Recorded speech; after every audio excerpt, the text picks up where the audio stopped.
Hey guys, Political Junkie 2414 here, and welcome back to another video. I apologize for being on a bit of a hiatus this month of October. We are so close to the 2024 election, but I've just had a lot going on in my personal life that I've had to attend to, but I'm back about 11 days before Election Day. I'm recording this on October 25th. You may see it tomorrow on the 26th, but either way, we're getting down to we're in the home stretch, and I am going to be giving my second to last. Today I'm going to be releasing my second to last prediction for the House of Representatives elections, which the chamber is currently held by Republicans. They won a narrow majority in 2022, but Democrats are looking to flip it back. And this is the first prediction where I will have the blessing of using, of comparing and being able to go into more depth about some of these races using 538's House model. Now, right now, they are predicting the Republicans have a very, very narrow advantage in holding on to the upper chamber. They win it 52% of the time in their simulations, while Democrats win it 48% of the time. You'll see if I agree with that notion by the end of the video as we fill out all these House seats. But generally, I do agree that this is a very close race. I agree that we have a pretty narrow battlefield compared to, because of polarization. We have a very narrow or small field of battleground districts compared to previous House elections. But overall, we have some very interesting races. We have some open seats here. Mostly we're working with incumbents, but overall, we're going to get into it. I've filled out all these safe seats. I filled out some of the likely seats, but there are a couple of these toss-up districts that I will be putting in as likely. So we're going to start off, we're going to make our way from the west to the east, and hopefully this won't take us long because I had a brain and decided to, not go over every single likely district.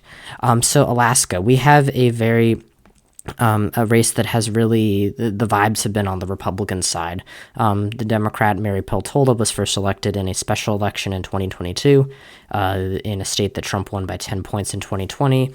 She beat Sarah Palin by 3 points in the special election in August, and she won against Palin again by 10 points. Now, this was using ranked choice voting, which actually may be repealed this year because, if I remember correctly, Alaska does have a ballot referendum where voters are going to decide whether or not they're going to keep the ranked choice voting system, which they adopted after a referendum for pro RCB ballot initiative passed in 2020.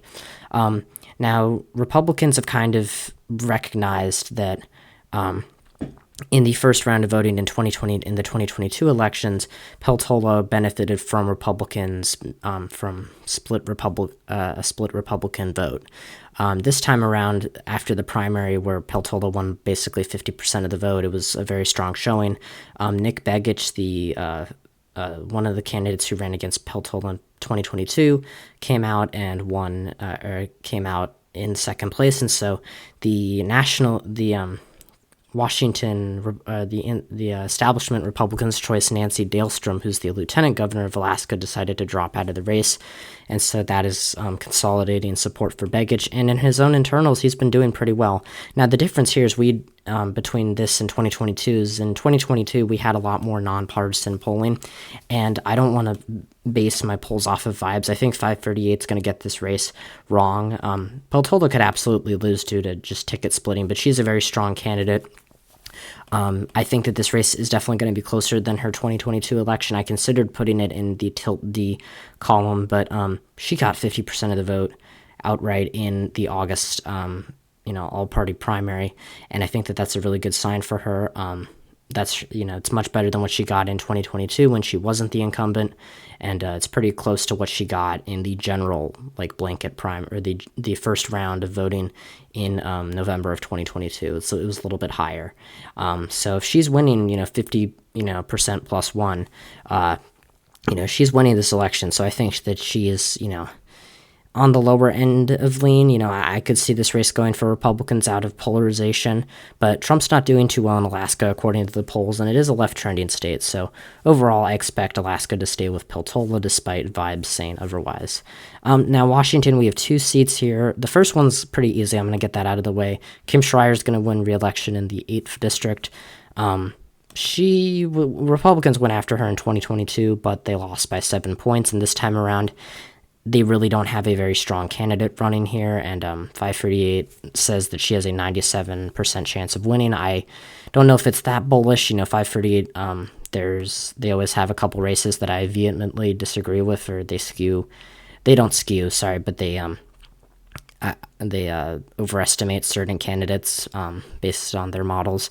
But overall, I agree with the sentiment that Schreier is favored. I think she'll win by a little bit more than she did in 2022. Now, the 3rd district, this one is very, very competitive. This was an upset for Democrats in 2022. Marie Glueson-Perez defeated Joe Kent in this seat. After Kent, Washington has a very similar primary system to California, where there's a nonpartisan blanket primary, and whoever are the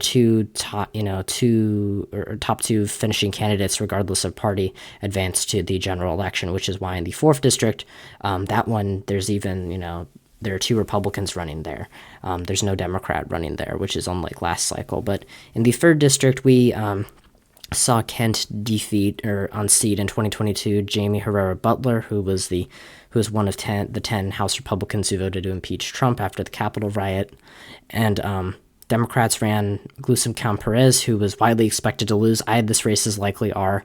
I remember saying something along the lines of maybe in 2024, Kent will be vulnerable, just because I knew that this district was kind of, light red. But no, Democrats actually won it in an upset, and on the same ballot that Patty Murray lost this seat to Tiffany Smiley in the Senate race by 7 points. So Glueson-Perez already has a history of ticket splitting.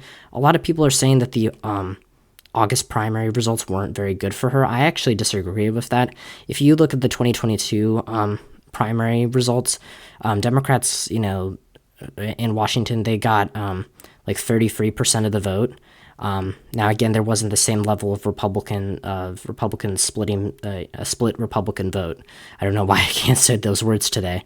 But at the same time, Glueson-Perez got 46% of the vote, and there was another Republican on the ballot here in August. She didn't have the same level of strength as Herrera Butler, because obviously she was, not really taken seriously as a candidate. But I think Glueson-Perez is going to win again. I think, it's a Trump plus 4 seat. It's a little tricky for her. Overall, the polling's been a little scarce. We've had public policy polling, but these polls underestimated Glueson-Perez in 2022. We have Kent's own internal, which has him tied. Again, it's from June, but that's not a great sign. Yeah, I think it's a pretty close race. Then going down to Oregon, I think the 6th district, this one was this was a pretty close race in 2022. I think Andrea Salinas only won by 2 points. 538 thinks she's going to win by a lot more. Mike Erickson, her opponent's own internal, has her up by 2. I think this race is going to get bluer because Democrats had a really bad cycle in Oregon 2 years ago. I think they're going to do better. And then the 5th district, this is Lori Chavez DeRemer's seat. She has a similar situation to Glueson-Perez, but kind of the inverse. Democrats ousted their incumbent, their controversial incumbent Kurt Schrader here in the primary, and then the Jamie McLeod Skinner, who beat Schrader in the primary, lost to Chavez DeRemer in the general election. Now, this is a Biden plus 8 seat. It's a little wonky. I could see Chavez DeRemer winning it, but Democrats got, realized their mistake. The McLeod Skinner ran again, but she lost to Janelle Bynum, who's a state senator, and she's actually beat Chavez DeRemer in an election before. So overall, I think that this seat, I agree with 538 here. I think that it's going to narrowly vote for Janelle Bynum, and that's a pickup for the Democrats. That's the first flip of the night. So then we're going to go down to California. I'm going to go for some of these kind of quickly. California for free. This one has the potential to be competitive in the future. It's like a Trump plus one seat, but Kevin Kiley did really well here in 2022. He'll probably, win by like 5 this time. I think it'll be a little bit closer, but overall, I don't expect much to happen here. Josh Harder, he's going to win here. This is like a Biden plus 12 seat. I think Harder did very well here in 2022. And if you compare his vote share or his outperformance at the top of the ticket, like with Gavin Newsom and Alex Padilla, who didn't do very well in some of these congressional districts. Harder, I think, was had one of the largest over performances of the top of the ticket Democrats running on the top of the ticket. So he's got a good opponent. I think the guy's name's like Kevin Lincoln or something. Don't quote me on that, but he's an all right candidate. But I think Harder, this is his 4th election. He's running for his 4th term. I think he's in a pretty good spot to win. And then we go down to the Central Valley, and we have 2 very competitive seats here, both for Biden districts that are double-digit Biden districts, but elected Republicans in 2022. And I'm going to split them. I'm going to give the 13th district to Adam Gray, who defeats Republican John Duarte in a rematch of their 2022 race. And I'm going to give David Valadao the win in California 22 against Rudy Salas. So these are both rematches of the 2022 election cycle.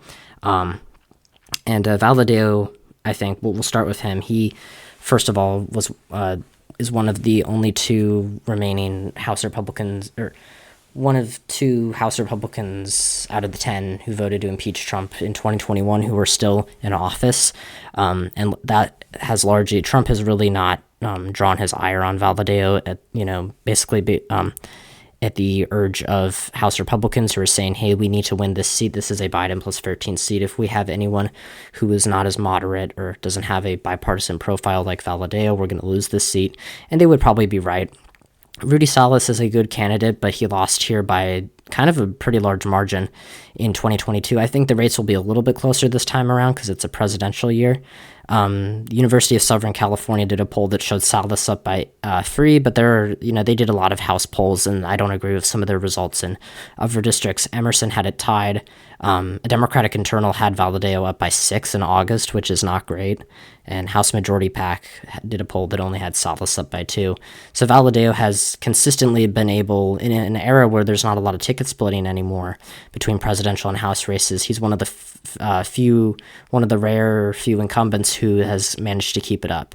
And John Duarte in the 13th district, he had a solid he had a solid showing here in 2022, or I guess solid in quotation marks, but he's a first-term incumbent. He doesn't have the same level or record of overperformance as Valadao.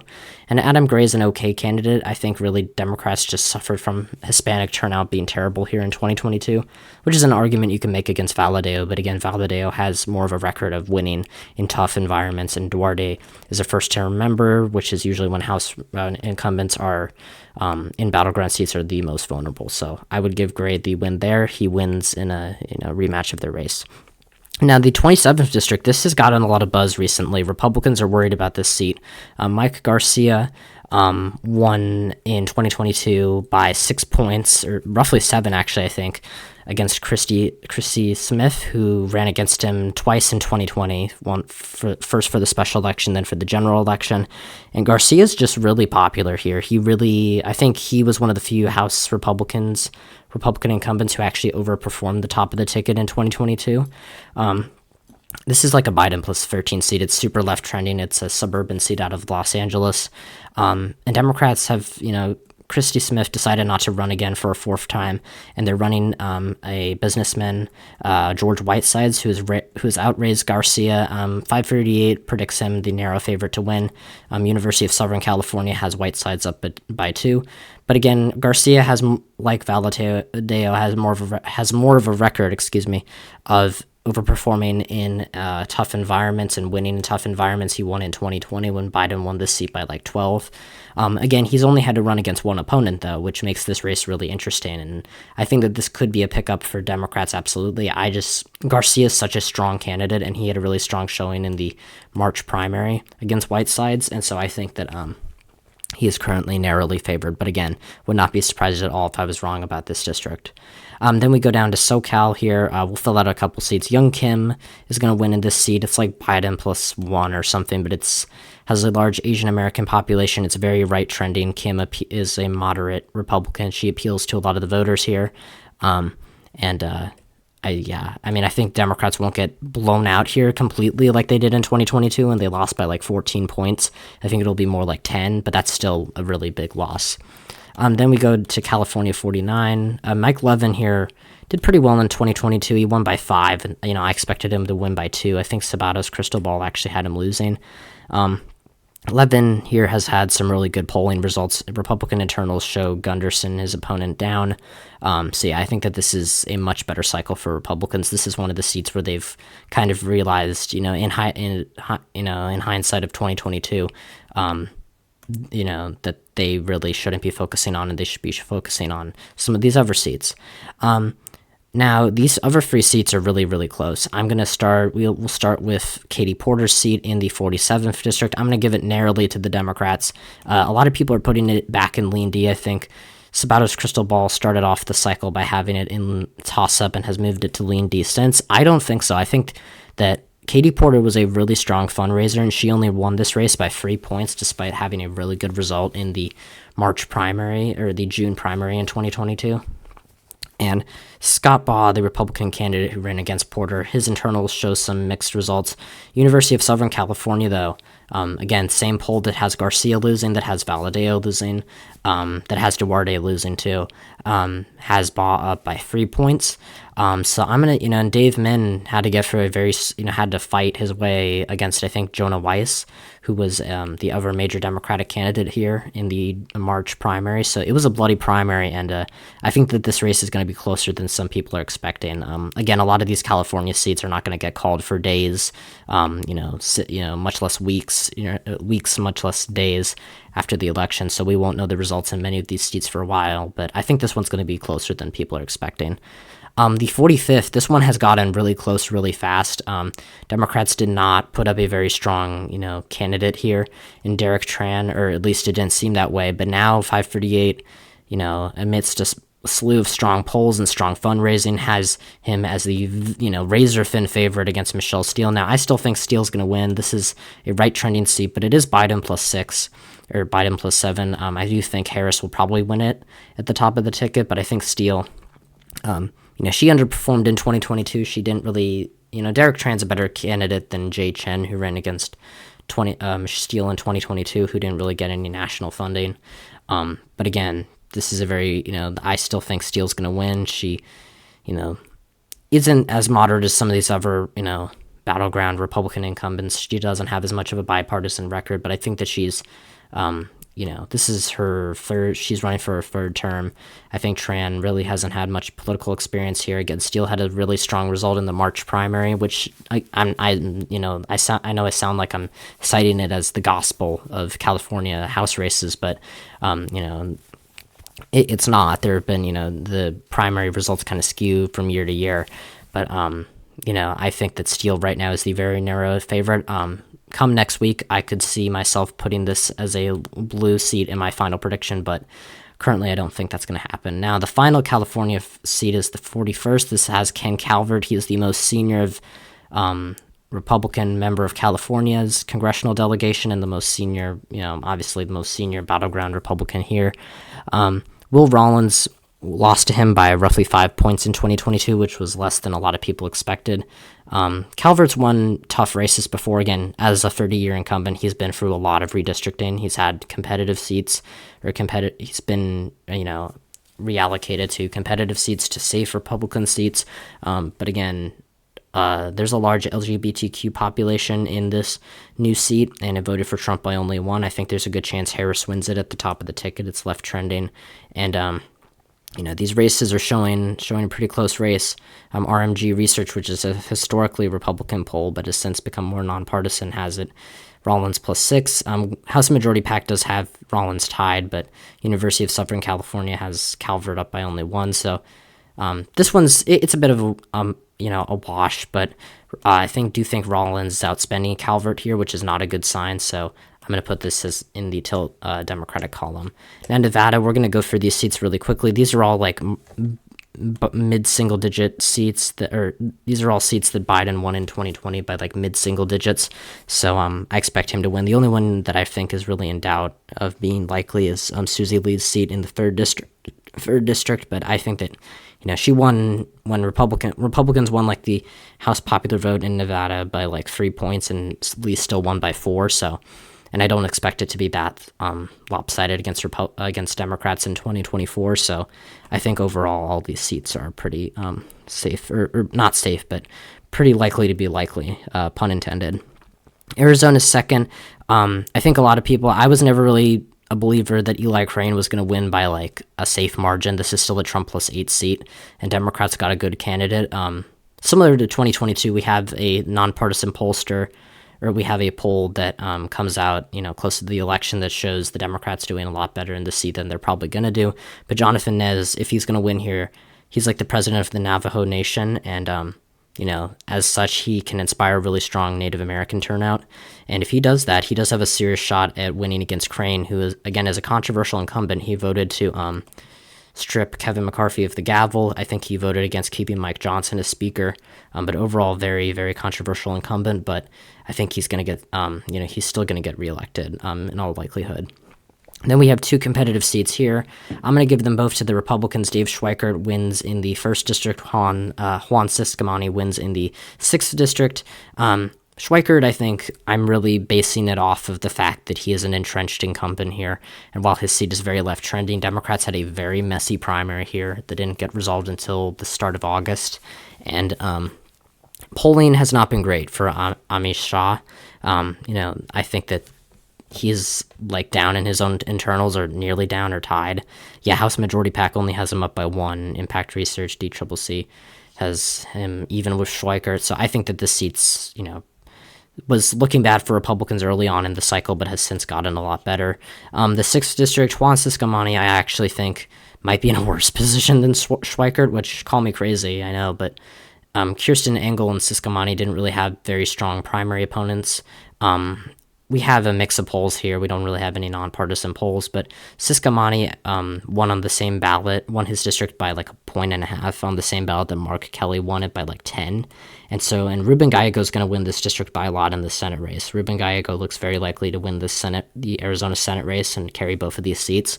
That might spell trouble for Schweikert, but for Ciscomani, he's already proven that he can overperform, terrible Republican candidates by quite a lot in this district. And, while Engel has gotten more national funding than she did last time around, I think that it's still not going to be enough to put her over the finish line. I think Ciscomani is pretty popular here. New Mexico's second. This one, I think it's going to stay with Gabe Vasquez here. Yvette Herrell is not a really great candidate. We've actually seen a lot of nonpartisan polling here. Herrell's own internal only has her up by 2. And then I think Survey USA initially had this race as a tie. Now they're showing Vasquez up by 9. Research and Polling has this race, has Vasquez up by 4. Emerson has Vasquez up by 9. So I think that this is like a Biden plus 7 district or something, or 6 district. I still think it's going to be a little bit closer than the polls are saying, but overall, pretty clear lead for the Democrats here. And then we go up to Colorado. I'm going to try and speed through some of these districts. What's the time looking at? We're at 23 minutes already. Well, we did have to go through California, so that's fair. Colorado's third. The 3rd district, this almost voted for Adam Frisch 2 years ago, but Lauren Boebert decided to move to the 4th district. We don't have any polling here, but Jeff Hurd became the Republican nominee over the more controversial Ron Hanks. So Republicans did a lot right here in Colorado. They really got behind the right candidate, and Frisch no longer has the Boebert factor to help him out in this seat. This is a Trump plus 8 seat. I think it'll still be close. I think, Frisch still loses by like 3. I don't agree with 538 and being so bullish on Hurd, because Frisch, does have a strong message, but I think that this race definitely is better for Republicans now that they've gotten Boebert out. I could see the 4th district maybe being likely. Wyoming. No, that is not. We could see the 4th district being likely, but overall, Boebert, I think, is pretty safe there. And then the Colorado's 5th. This is an open seat, but, this like Trump plus 10, and Doug Lamborn was a really good incumbent here. He's retiring, but Republicans, again, got their preferred candidate here that is causing them to spend less money. So I don't think they should be too worried about that seat. But Colorado's 8th. This one was one of the closest races in 2022. It's a Biden +5 seat. It's very, even though Republicans won the House, this seat was generally seen as like a majority maker in the or was seen to be like whoever would win the House would win Colorado's 8th, and that actually didn't happen. Democrats won it but lost the House narrowly. Yadira Caraveo, I think, is going to win again. I don't think Republicans are trying quite as hard to beat her, but they definitely got behind a candidate. This time, not one like Barbara Kirkmeyer, but still a pretty strong one. Emerson has it as a tie. Democrats had a really good environment in Colorado in 2022. They won the governorship by like 20 points. They won the Senate race by 15, even though Republicans put up a pretty moderate candidate. So if Caraveo was only winning like by 8%, in an environment where, I know Colorado is very left trending, but Republicans have kind of gotten their crap together in Colorado this year, at least relatively speaking, especially with the other, battleground seat here. And so I think Caraveo could lose, but I'm pretty confident. It's a narrow toss. It's a toss up, but I'm pretty confident in a small victory here for Caraveo. It could be a lean seat. Montana's first. I had this one as a tilt Republican seat for a very long time because I was a big believer in Jon Tester. Even if he lost, he was going to bring Monica. He was going to give Monica Tranel a boost in a seat where she already did very well in 2022, despite not having like any statewide elections, statewide Democrats running, or Democratic candidates here to ride the coattails of. But Ryan Zink has done really well here. Monica Tranel's own and paternals show her down, which they did in 2022. But Zink is up by like 8 in his poll. Noble Predictive Insights has Zink up by 5. AARP has Zink up by 6. So overall, it's been pretty good, despite, and Tim Sheehy has been doing very well in the Montana Senate race. I still expect Tester to come very close to carrying this district. I think it's a toss-up in the Senate race, but I think Zink has, will probably win by like 2 or 3, similar to 2022. But yeah, I'm a little shocked that this race isn't closer, given that now Democrats actually have kind of have a background or kind of a blueprint to win this seat with Tester on the ticket. But again, Tester's not doing super well, but I still figured he could make the seat a little bit closer. But overall, that doesn't seem to be happening. Now, Nebraska's second. This one has gotten really, really bad for the Republicans recently. Nebraska overall has been looking bad at the Senate level. On the presidential level, the 2nd district's been looking really bad. And the New York Times / Siena College, who had a lot of really great pollsters, did a lot of really great late cycle polls in 2022. They got Gabe Vasquez district right. They got Sharice David's district right. They got Matt Cartwright's district right in Pennsylvania. Now they're saying that Tony Vargas is up by 3 with and 4 respectively in these 2 polls. CNN shows him up by 6. All of his internals show him up. Remington is the only one that has Bacon leading, aside from Fisher's own internal, which again is not the most recent one in the Senate race. This is the one that showed her up by 26 and not 6. Survey USA has Vargas up by 6. So overall, Bacon's a very strong incumbent here, but I think that he's just really suffering from the district trending to the left. He won even in 2018, a blue wave year. But he had a very bad opponent in 2020, and so he overperformed Trump by like 10.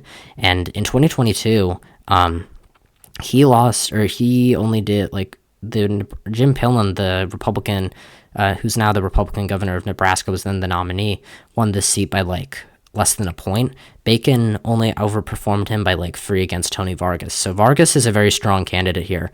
I think that this is, this rematch is going to go differently. The polls have been very consistent here. Again, polls are not everything. Bacon's a very strong incumbent, but overall, Sabato's crystal ball has moved this race to lean Democratic. They even predicted Bacon to win in 2018. So overall, I'm pretty confident that I would feel good if I was Tony Vargas right now, and I would not be feeling good if I was Don Bacon. Again, he could still win, but this seat has gotten really bad for the Republicans over the last couple of months. Even worse than I thought it would get. Minnesota's second. Angie Craig is going to win here. She won by 5 in 2022. I think she's going to win by a little bit more this time. Survey USA shows her up by 8. Tim Walz is the Democratic vice presidential candidate, so she gets a little bit of a hometown boost from having that kind of momentum at the top of the ticket. Amy Klobuchar is also running, and she's going to carry this district by a lot. So I think that overall is looking good for Angie Craig. Iowa. We have 2 competitive seats here. Marionette Miller Meeks. This could still be a likely seat, but she's in a rematch with Christina Bohanahan, or I don't know how to say it. But either way, we haven't gotten a lot of nonpartisan polling here. The last nonpartisan poll was from like a year ago, where Miller Meeks was only up by 3. But this seat, did vote for Trump by like 2 or 3. It was honestly pretty close, and Miller Meeks. Republicans had a really good year in Iowa in 2022, and they're not doing too well in the 3rd district either. Zach Nunn, we'll talk about that one in just a second, but overall, Bohanan, oh my God, I'm not even going to try and say it. Christina is tied in her own internal poll here in this other Democratic internal. Christina is up by 4, but Miller Meeks, I think she's still. I'm pretty confident the victor here. 538 says she'll win by 3. I generally agree with that. I think that the seat could be a little bit more, favorable to Republicans than that. Maybe she wins by just under 5. But the real race to watch here is Iowa's 3rd district, which Zach Nunn, this is one of the seats that flipped from blue to red in 2022. He beats Democratic incumbent Cindy Axne. Now Democrats have made a lot of inroads here with Landon Beckham, who I think was a former Obama administration official, but he's leading in this RMG poll. He's leading by a lot, or leading in his own internals, which doesn't say a lot. But overall, this district is, gotten better for the Democrats over the last couple of months. I still think Republicans are going to win it. I think Trump's going to drag them over the finish line in this district. But Nunn, I think, is in a more precarious position than I previously thought. Wisconsin's 3rd. This is another seat that I think Republicans are doing worse than expected, and Democrats got a really good, kind of blue dog-esque candidate in Rebecca Cook, kind of in the mold of like Ron Kind. I think she's like a small business owner here. But Derek Van Orden, who is a very controversial Republican incumbent and won by only 4 points in 2022, despite everyone saying this seat was going to vote for him by 12. I was very surprised that the seat was as close as it was. Now he's kind of struggling in some of these polls. Not a lot of nonpartisan polling, to be fair. I guess Rebecca Cook's own maternal, but this was from June, but she was shown down by 4. And now it's a close race, but overall I don't expect it to be razor thin. I still think Van Orden's going to win by 3. I don't think it's going to be that different, but again, Democrats have definitely put this seat on the horizon, and I expected it to slip away from them in 2022. I think a lot of people did, but it's gotten, they've held on to a chance here. 538's very bullish on Eric Sorensen in the 17th district. I'm not sure why. He did do well, to be fair, compared to Tammy Duckworth and JB Pritzker in 2022 in this district. There's no polling here to kind of reference, which I think might be why this seat, is not more balanced. I doubt we're going to get a poll here before Election Day. But overall, I think the 17th district, this is a Biden plus 8 seat. I think it'll stay with Sorensen, but it's not going to be a likely seat. I think it's going to be how he won it last time by 4 points. I think there's a chance it could even get closer, but overall, pretty confident. It's a confident lean in my book. Then where do we go next? I guess we'll just stay in the Midwest. Indiana, Frank Mervyn, this has been a very quiet race. Republicans really, I think compared to last cycle, where Mervyn made a lot of mistakes, I actually predicted him to lose in 2022. I was very wrong about that. He won by 5 points. But overall, I expected this race to be a lot closer. Again, we don't have a lot of polls, which might be why this seat is so good for him. This is a very right-trending seat. It's Biden plus 8, but it voted for Hillary in 2016 by 16 points. And Mervyn did not do very well here in 2022 against a pretty decent Republican candidate, but again, still worse than I thought he would. I think that this seat could flip to the Republicans in the next couple cycles, but not this time. Then we go to Michigan. We have a slew of competitive seats here in Michigan. We'll start off with John James. He's in a rematch with Carl Marlinga, who, again, I don't think is being taken too seriously by the Democratic Party, but I think generally Republicans are going to do better in Michigan than they did 2 years ago across the board. And overall nonpartisan polling and even some internals have shown Marlinga down. John James is the incumbent here. He had, I think, a really good. He's well known in this district now. He's made 2 statewide runs. He has, won a House seat. I think that he's pretty clearly the favorite here, and I think he's going to win by a good amount. Then we have 2 open seats here. Dan Kilday's retiring in the 8th district. Elisa Slotkin's running for Senate in the 7th district. I'm going to split them. I think that Democrats hold on to the 8th district with, what's her name? Kristen McDonald-Rivette, something like that? Yeah. I think that she wins very narrowly. This is a Biden +2 seat. Her own internals do show her down to Zhang, which is not great. We didn't get a lot of polling here in 2022, but again, even the NRCC has Zhang up by only 1, so it's a bit of a mixed bag here. But overall, I agree with 538 that McDonald-Rivette's going to pull out a very narrow victory here. I'm going to split it with the 7th district, though, which I think Tom Barrett, who ran against Slotkin in 2022, is going to win this time against Curtis Hurdle. This is a change from my last prediction. This is a pickup for the Republicans. Again, not a lot of nonpartisan polling here. The last nonpartisan poll we got was from Noble Predictive Insights back in July. This was when Biden was still in the race, and Barrett was up by 7. But overall, this is a very precarious seat for the Democrats. It only voted for Biden by like 1 point, and I think Slotkin is going to win it on the in the Senate race. I think Harris, I think it's a toss-up in the presidential race, but I think Harris will carry it. I think Barrett, though, is going to win this time, and the Republicans are going to pick up a seat in Michigan. Now we're going to Ohio. The only reason I have the 7th district is unmarked is because Dennis Kucinich, who used to be a Democratic representative here, is running as an independent. So that makes the seat kind of wonky. Max Miller is definitely going to win this seat. I'd be very surprised if he doesn't, but that could either take away from the Republican vote or the Democratic vote here. So I'm just going to put it in likely to be cautious. Then we have 2 lean seats here, Marcy Kopter and Emilia Sykes.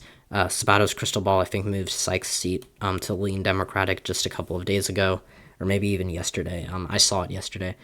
But Kopter, Republicans did manage to, deter J.R. Majewski from running again, but nonpartisan polling still shows Kopter doing very well.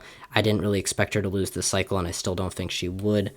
She is a 40-year incumbent. She's very, very strong here, A lot of people thought I thought she was gonna lose in 2022. I was dead wrong. She won by 14 points, and so she's definitely gonna have a closer race this time because they have the stronger Republicans got Derek Marin, who's a very strong candidate compared to Majewski anyway.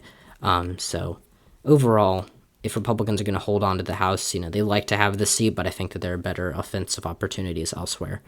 Ohio's 13th. This seat voted for Biden by 3, and Sykes won by 5 in 2022.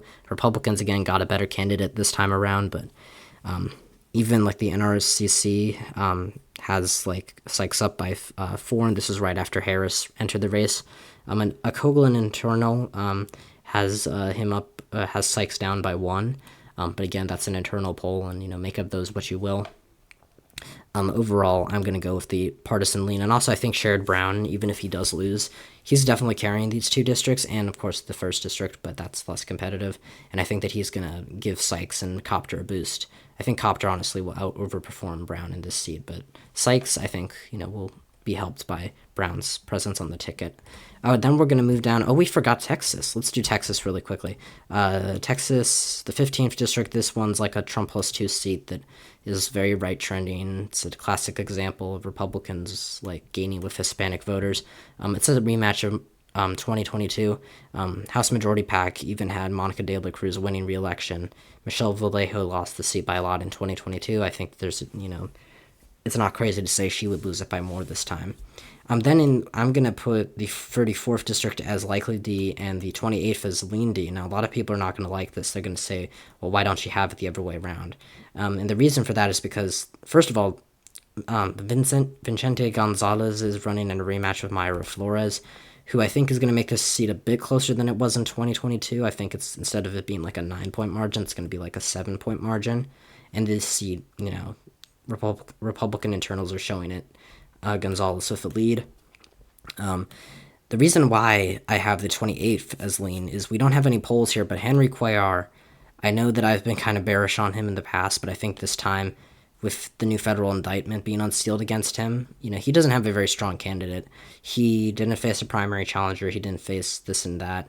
But I think Cuellar, honestly, is going to be hurt by this. I think he's still going to win because he's a very strong candidate, and the depths of the details of his case has not really gotten started yet since he was indicted in May. But I think that this could really hurt him in the seat. This happened after the primary process, so Democrats couldn't run a last-minute candidate against him.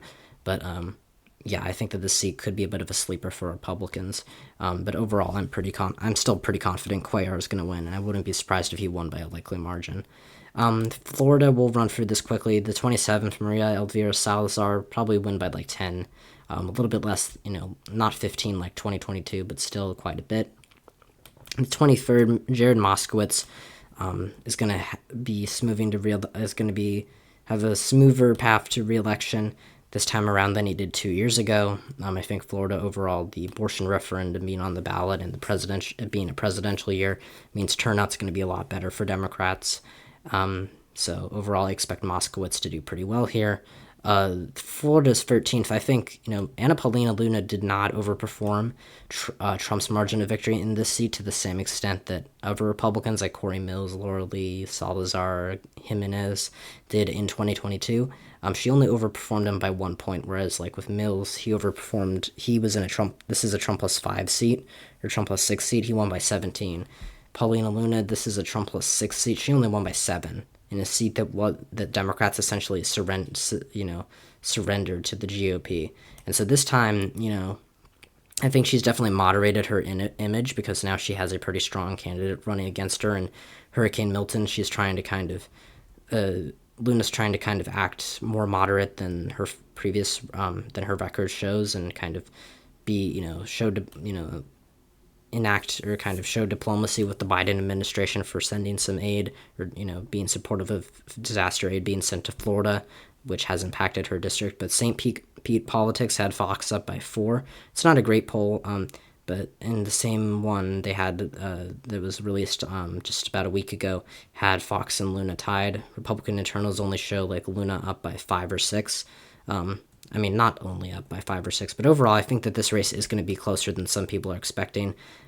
This is a suburban seat outside of Tampa. Tampa's a little bit different from the rest of Florida. It's not as right trending, but overall, I'd be surprised if Luna lost. But again, kind of a sleeper. I think it'll be a little bit closer, kind of like how Cuellar's going to be closer for the Democrats.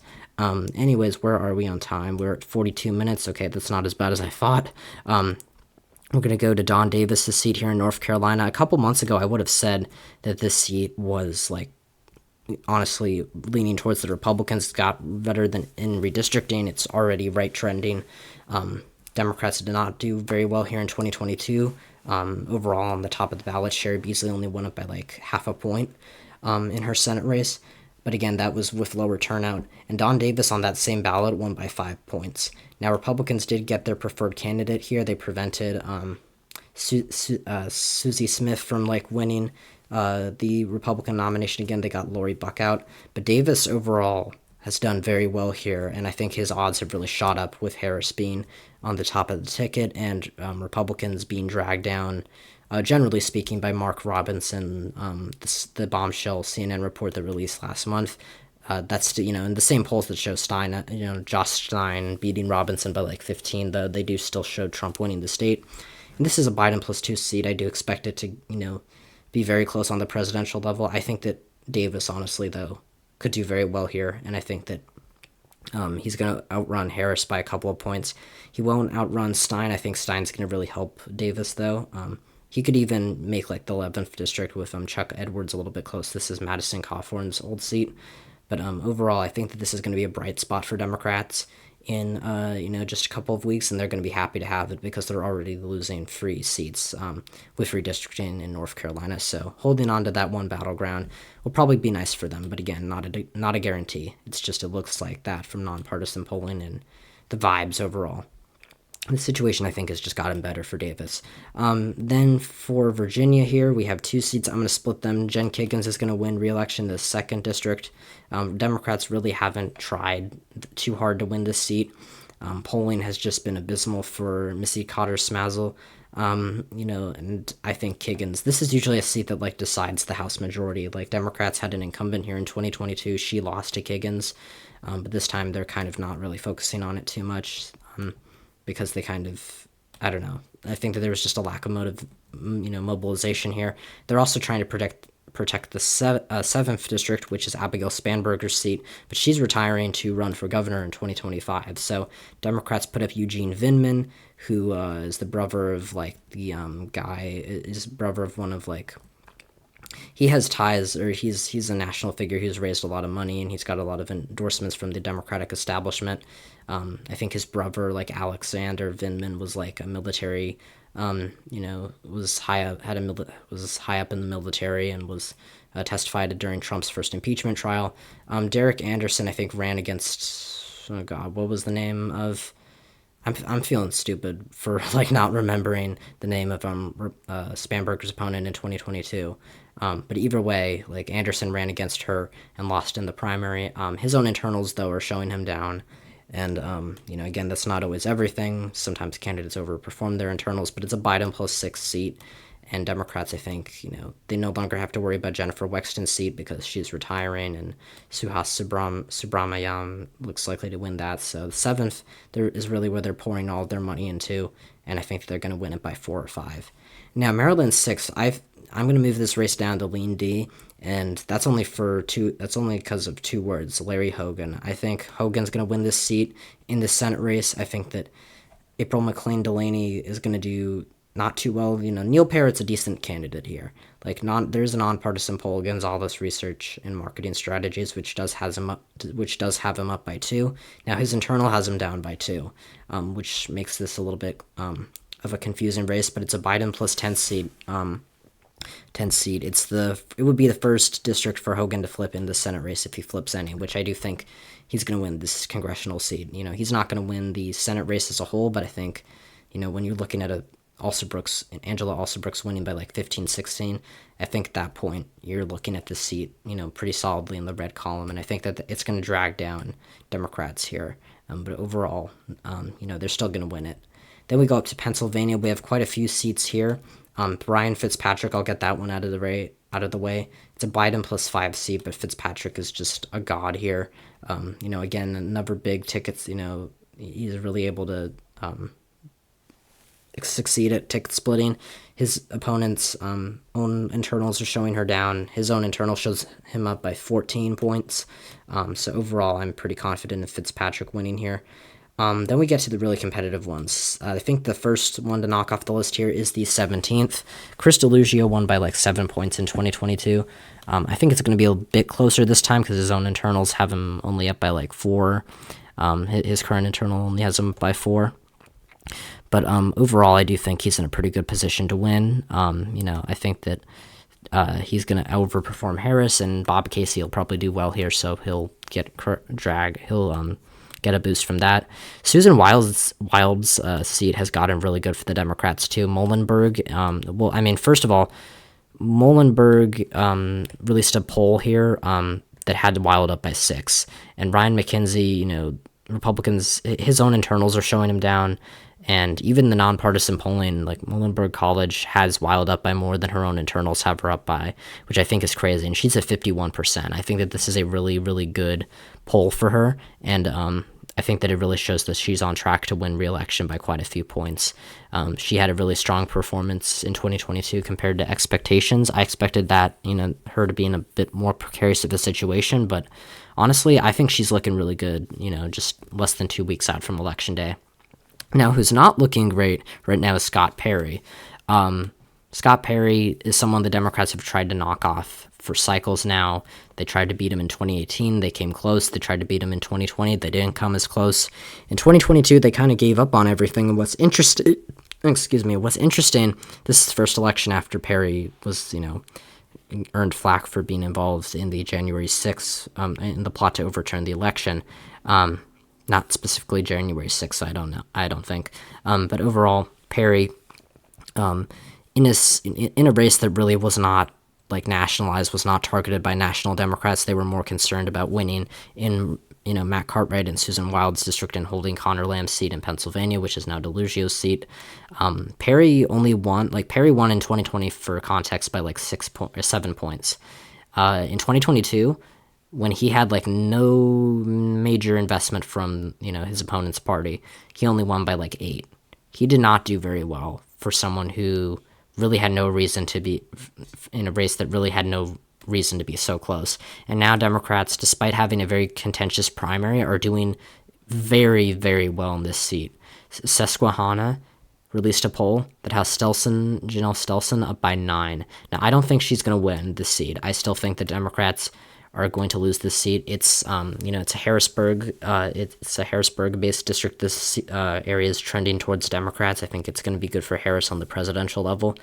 Perry usually overperforms Trump, but honestly, I could see a world where he underperforms him in this, in this election. And I think the Democrats have their best chance to oust Perry in years here, but I still don't think it's going to happen. I can move the seat to toss-up though by election day. We'll have to wait and see. Now, Matt Cartwright here, I think he's still going to win. You could make an argument for lean here, but I'm, going to put him in tilt just because this is a Trump plus 2 or Trump plus 3 seat. I think I'm blanking, Trump plus 3 or 4. But he won here by 2 points in 2022. I think it's going to be closer this time just because Trump's on the ballot, and this is a very working class district. This includes Scranton, and I think it's going to be pretty close, but Bob Casey's going to win this district. Harris might lose. Harris is probably going to lose it, but I think Cartwright, again, overperformer.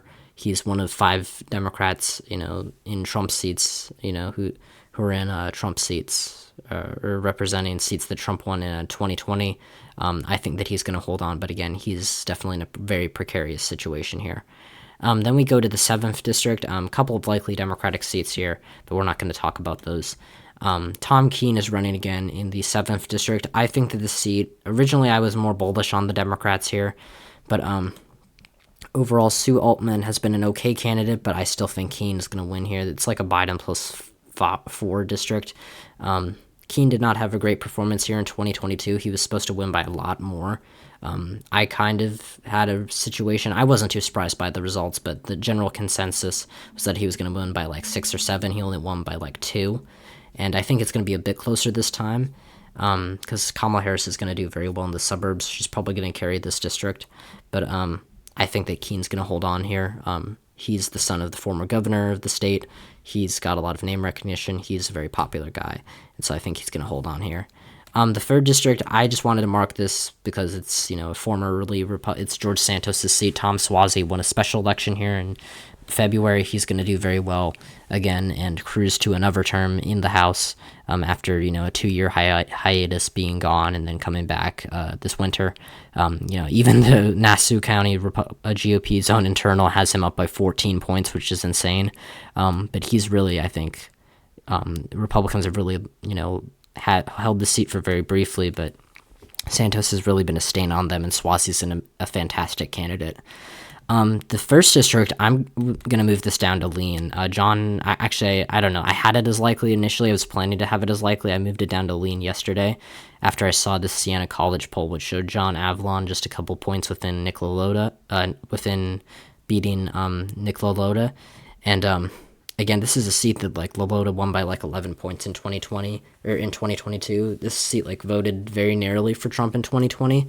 New York did also get redistricting, which honestly I kind of forget because the districts are so similar. Honestly, there was only the only one that really changed was Brandon Williams, which we'll get to in a minute. But overall, I think this seat's going to go for Trump on the presidential level. I think LaLota could still win it by, I think he'll win it by just under 5 points, but John Avlon's a pretty strong candidate, and he's polling pretty well. Then we go to the fourth seat. This is a Biden plus 14 seat here.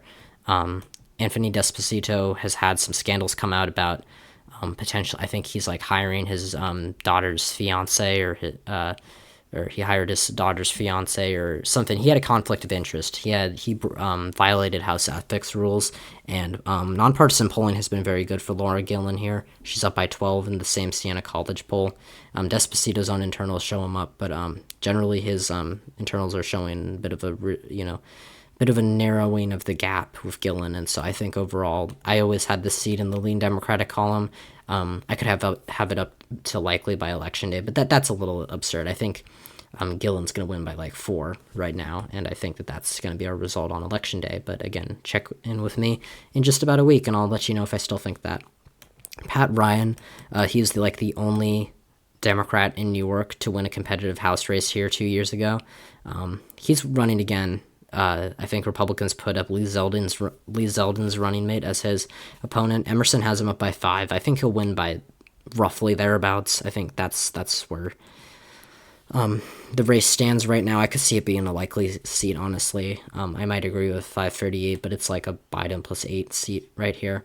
We'll go to Mike Lawler also. Lawler, I think, is going to win this seat. I could even put it in lean R, but Mondaire Jones's own internals show him down. Emerson has Lawler up by 1. And again, internals aren't everything, but when you're down in your own, the poll you sponsored yourself, that's a really bad sign. This is a Biden plus 10 seat. Lawler, I think, recently had a scandal about him like wearing blackface or something, but voters seem to really like his bipartisan approach, and it looks like he's going to get reelected. Despite, I think, the environment in New York being a lot less Republican than in 2022. But he looks to be the best positioned, vulnerable, House Republican incumbent in New York right now, which is pretty, surprising given the partisanship of his district. The fact that Pat Ryan's winning in a seat that's less blue, but Mike Lawler's still winning in his Biden plus 10 seat. I guess it just goes to show just how strong of a candidate he is. 19 for Mark Molinaro. I've been very conflicted on this race. I think this one I've gone back and forth on, but I'm going to keep Molinaro as the narrow favorite. He won 2 years ago. He won, 538. Right now has Josh Riley as a very narrow favorite.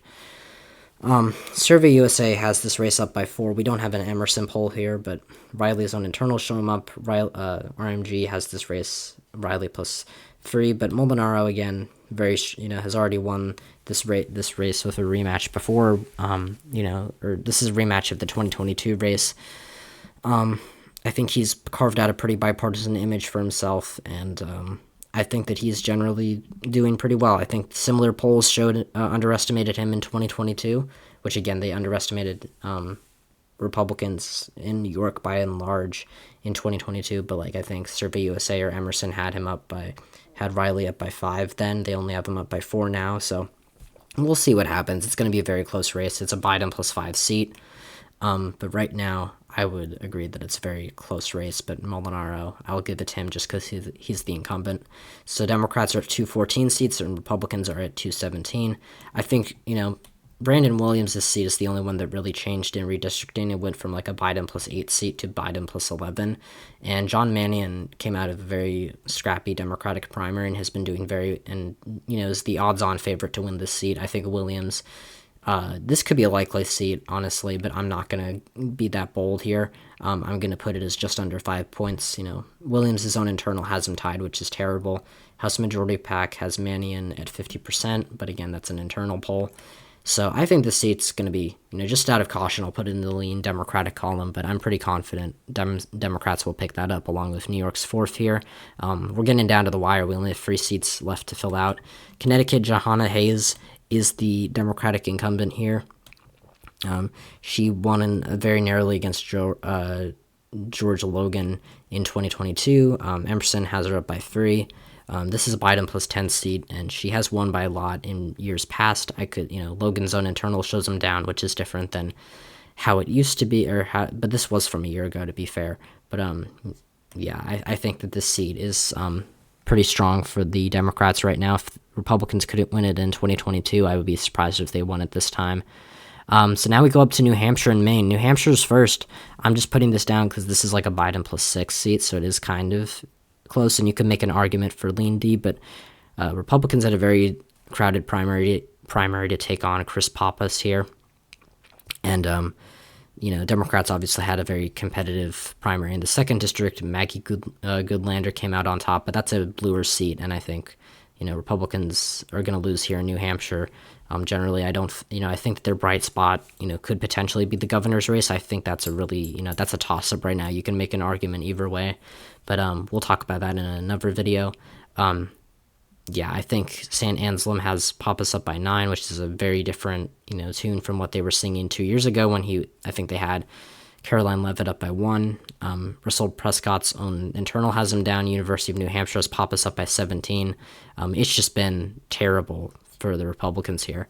But what hasn't been terrible is Maine's 2nd district. This seat voted for Trump by like 6-7 points in 2020, but it has a Democratic incumbent, Jared Golden, who on the same ballot won this seat by like 6 points. He's had pretty good results here. He defeated a Republican incumbent in 2018 and hasn't lost since then. But this looks like it's going to be his closest race yet. And Austin Feuerelt is not a particularly strong candidate, but what makes me very cautious about Golden's chances here, while he is leading in a lot of the NRCC's internal polls here, he is losing in Pan Atlantic Research, which had him up by 8 in 2022. They had him up by 27 in their 2020 poll, and now they have Feuerelt up by 3. I still think Golden's going to win because he's just a god here, and that's going to give Democrats like the narrowest possible House majority. Again, I think that this race is going to be very close. But Golden, I could see putting this back in the lean D, but I'm going to move it down just because I think Republican chances here have shot up with Trump on the top of the ticket. But I do think Republicans do have a better chance of winning against Golden than they have had since he won in 2018. And I was wrong about this district in 2022, and that's why I'm not giving it to the Republicans. I said Golden was going to lose to, what was the guy's name? Bruce Poliquin, who was running again after losing previously in 2018. So overall, I still think that Democrats are going to win here, but it's going to be very close. And I think that Golden's going to give Democrats the House majority. So that is the video. We have Democrats picking up 4 seats from where they are right now. They get 218 to the Republicans 217. Functionally, it basically means nothing, but Democrats, Hakeem Jeffries would become Speaker of the House.